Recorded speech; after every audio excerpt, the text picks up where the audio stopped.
la clase. Vamos a grabar. Chat, no, no, chat. Sorry. I think on Friday I'm gonna try. I've been having some problem with the program team. So that's why right now I'm doing my class in Zoom. So let's see if next Friday I'll try to connect you with and try to give the class through Teams. Oh, it finished. Okay. I want to stay here. I want to remain here in my bed. Okay. Now today's class is in this trimester we're gonna focus on two terms very important in economics. Jose Cueva, right? Oh, it's a miracle. Two terms very important in economics, and the first one is demand that we are going to discuss during these 3 weeks, and the other is supply, que es oferta. In Spanish, demanda, oferta y demanda. Okay. Now, okay, now as usual, here is the vocabulary. Remember, we are starting the third trimester. Fold a page in your notebook in order to separate the second trimester with the third trimester. The topic is what is demand. These are the vocabulary words, and these are the objectives that we are trying to reach in this chapter. Okay.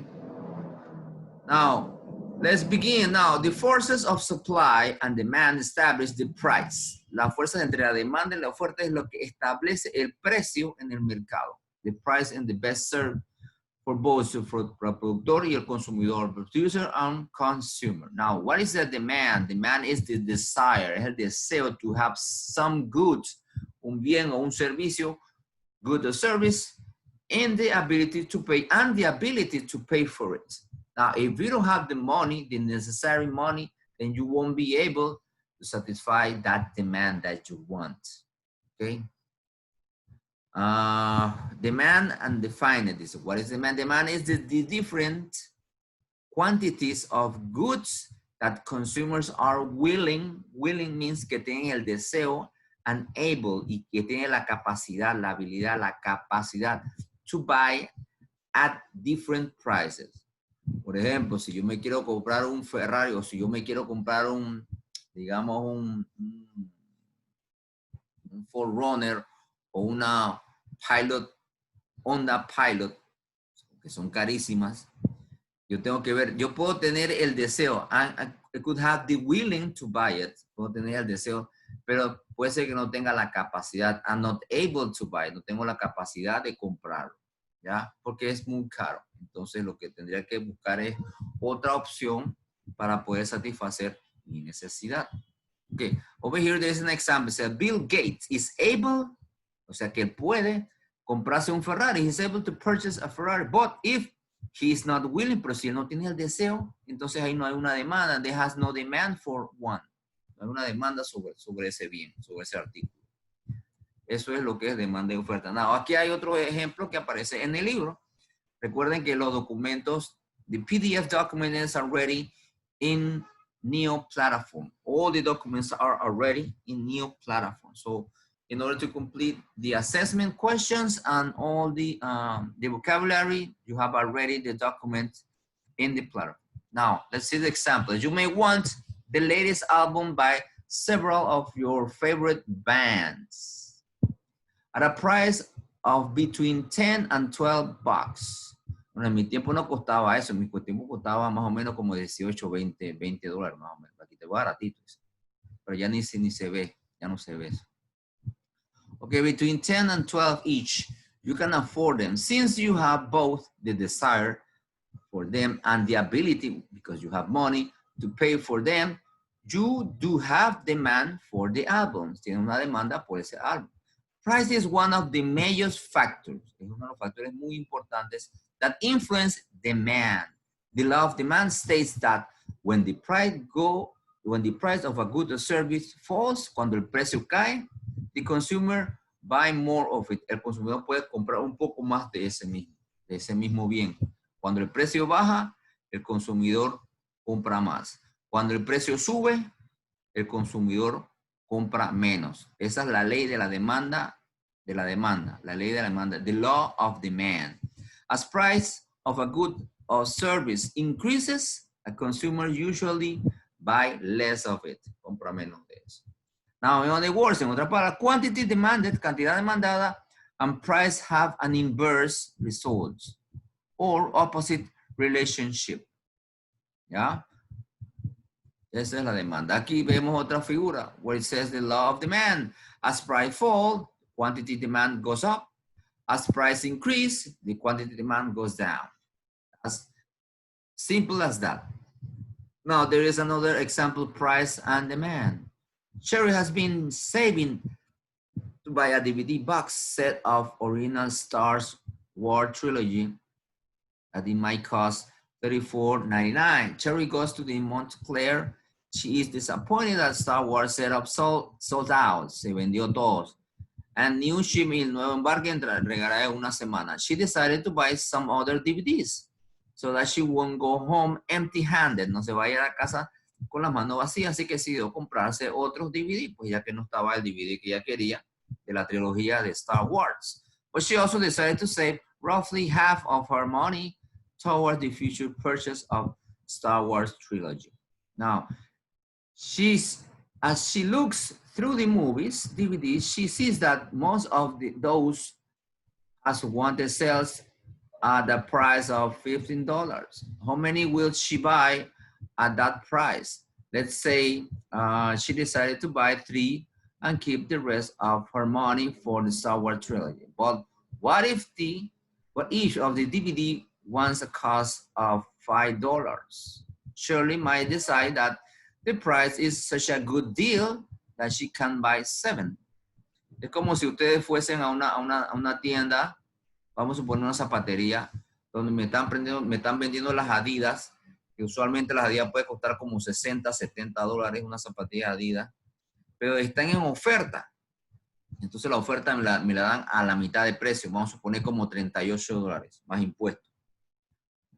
Usted sería capaz de decir, voy a aprovechar esta oferta y voy a comprar 2. ¿Por qué? Porque el precio bajó drásticamente. Entonces voy a comprar 2 zapatillas para tener para todo el año, dirías tú. En caso que si de repente no hubiese una oferta y tú la quieres y tienes el dinero y tienes el deseo, tú simplemente comprarías esa zapatilla que te va a costar como $80 o $70, la Adidas o las Nike, qué sé yo, ¿ya? Pero si de repente baja, tú puedes comprar 2 de esas zapatillas. Eso es lo que quiere decir la oferta, la ley de la demanda. La ley de demanda dice, si el precio aumenta, las cantidades bajan. Pero si el precio baja, tú podías consumir un poquito más de eso. Que eso es lo que sucedió de repente si uno ve una oferta así de unas zapatillas, compra 2 zapatillas o 3. ¿Ok? Muy bien. Now, another term that we're going to study here in this chapter is the demand schedule. La lista de demanda, demand schedule. A demand schedule is a table, una tabla como se ve aquí mismo. A table that shows how much of good or service an individual consumer is willing and able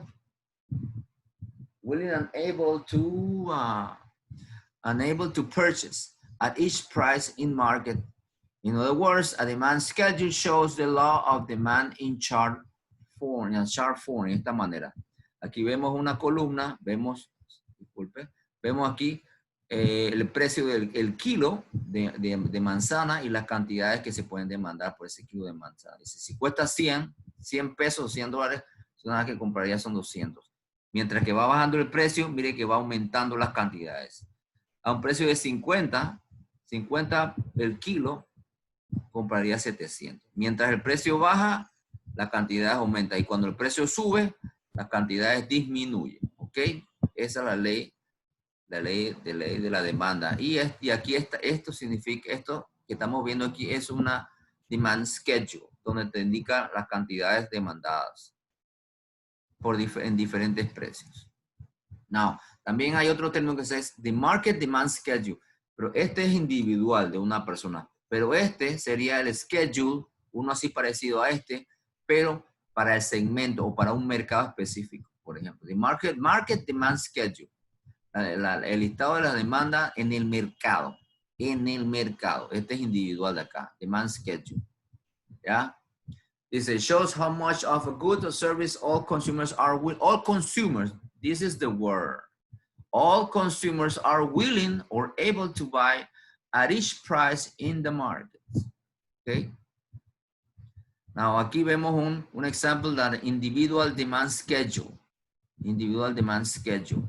Okay. Es de esta persona, Cheryl, que aparece en el libro, en las páginas que ya están en su plataforma. Dice que si el precio de un DVD cuesta 30, ella no compraría. No. Mientras que va bajando el precio, estas son las cantidades que estaría dispuesta a comprar. A un precio de 10, dice, ella compraría 4 DVDs. Aquí dice, ve. At a price of $10, she will buy 4 DVDs. Notice that when the price falls, the number of DVDs Cheryl will buy rises.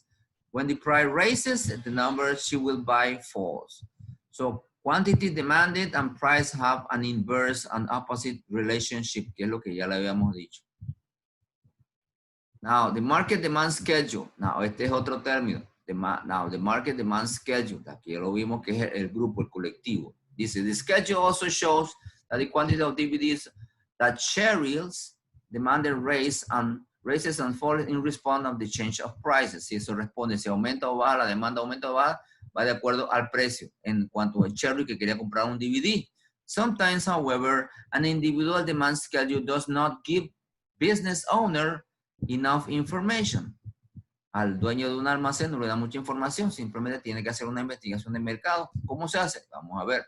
Take a look at DVD market demand schedule below. Notice that it's similar to the individual, que es el que está aquí.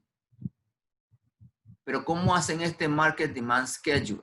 Miren que tiene la misma, más o menos el mismo patrón. 30 se compraría, en el mercado comprarían 50. Si bajaría el precio del dueño del local, lo bajaría a 25, las ventas serían 75 y así 50 300. Eso es lo que me está diciendo. Este es en el mercado, de las ventas en el mercado. Pero ¿cómo se hace eso?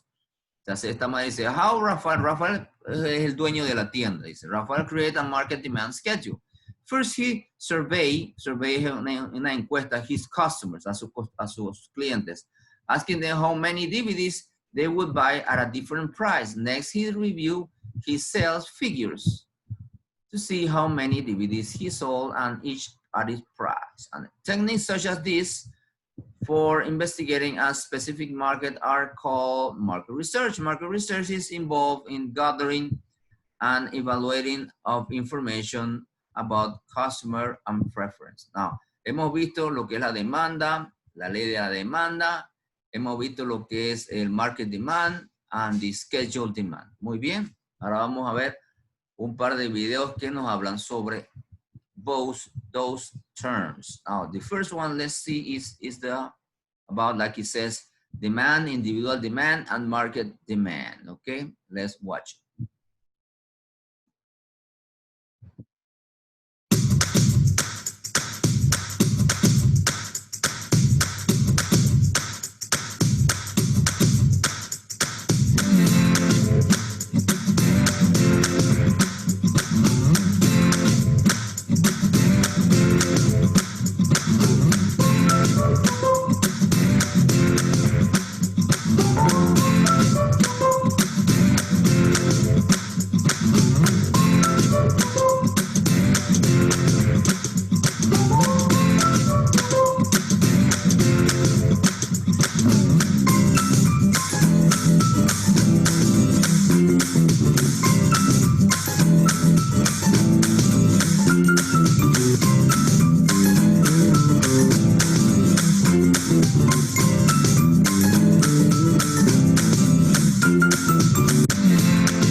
Created using Powtoon. Okay, now let's watch the last one. Oh, sorry. There it is.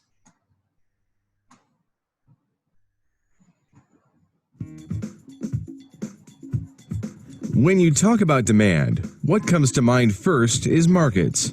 A market is the platform that brings together buyers of different sorts and sellers of different sorts. They are the demanders and the suppliers in any situation that involves a potential exchange of goods and cash. The corner gas station, an e-commerce site, the local music store, a farmer's roadside stand. These are all markets familiar to us all. Now, let's go on to examine what demand is. Demand is a schedule or a curve that shows the quantities of a product that are purchased at various possible prices, other things equal.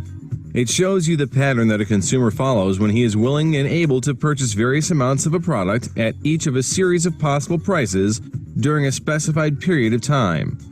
Let's consider this hypothetical demand schedule for a single consumer purchasing bushels of corn. This table shows how the various prices of corn and the quantity of corn a particular consumer would be willing and able to purchase at each of these prices are related. At $5 per bushel, the consumer is willing and able to buy 10 bushels per week. But at $4, the consumer is willing and able to buy as many as 20 bushels per week, and so forth. Thus, demand is simply a statement of a buyer's intentions with respect to the purchase of a product. Let's represent the relationship between the price of corn and an individual's demand for this corn on a simple graph. Let's measure quantity demanded on the horizontal axis and price on the vertical axis. Let's plot and connect the 5 price quantity data points listed in the table with a smooth curve, labeled D. This curve is what we call a demand curve. Its downward slope reflects an inverse relationship that economists call the law of demand. So, what we understand is that, other things equal, consumers will buy more of a product as its price declines and less of it as its price rises. Having come to this conclusion, we must now ask ourselves another question. Why is there an inverse relationship between price and quantity demanded? Actually, the law of demand is consistent with common sense. People do tend to buy more of something when it's priced low rather than when it's priced high. That's why there is always a rush at clearance sales. It's ample evidence of the law of demand.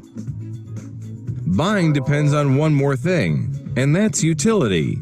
It's been noted that in any specific time period, a buyer derives less satisfaction from each successive unit of the product that he consumes. This satisfaction can be termed marginal utility. Because successive units yield less and less marginal utility, he will buy additional units if only the price of those units is progressively reduced. We see, therefore, that consumption is subject to diminishing marginal utility. For example, a decline in the price of chicken will increase the purchasing power of consumer incomes, enabling people to buy more chicken. This is the income effect that price decline has on demand. At a lower price, chicken is relatively more attractive, and consumers tend to substitute it for pork, lamb, beef, and fish. This is the substitution effect that price decline has on demand. Income and substitution effects combine to make consumers able and willing to buy more of a product at a low price than at a high price. It thus becomes clear how price and quantity demanded are inversely related. Guys, okay, we'll stop right here and then we'll continue next Friday in order to conclude this chapter. Okay, see you on Friday. Bye bye.